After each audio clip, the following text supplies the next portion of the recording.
আসসালামু আলাইকুম সবুজ ভাই। ওয়ালাইকুম আসসালাম ভাই। ভাই ভালো আছেন? জি ভাই টেপ দিয়ে কি মাপছেন এটা? ভাই, টেপ দিয়ে আছে, টেপের পয়েন্ট মাপছি।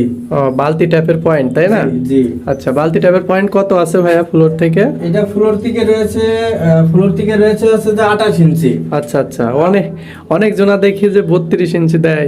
জি, এটাই আমি মানে এই জন্যই মাপতে আসলাম, আর এটাই আপনার কাছে প্রশ্ন করব। তো আপনি চলে আচ্ছা, এসেছেন ভাই। আমার হচ্ছে প্রশ্ন হচ্ছে যে এই মানে এটা 28 ইঞ্চি, সবাই দেয় 32 ইঞ্চি, আমি 28 ইঞ্চি দিই কেন, তাই না? জি, জি, জি। আচ্ছা ভাই, আমি আমার বুদ্ধিতে দিই 28 ইঞ্চি। আমার মনে হয় যেন 32 ইঞ্চি দিলে একটু বেশি হাইট হয়ে যায়। আচ্ছা। তো আমি হলে 28 ইঞ্চি দিই, বুঝেছেন? 28 ইঞ্চি দিলে বাথরুমে একটা গেট আপ আসে। জি, জি। যেরকম ধরেন কনসিল স্টোভের মাথা থাকে হলো 43 ইঞ্চি ফ্লোর থেকে, জি, আর আচ্ছা। বালতি ট্যাপের মাথা থাকে 28 ইঞ্চি, ঠিক আছে?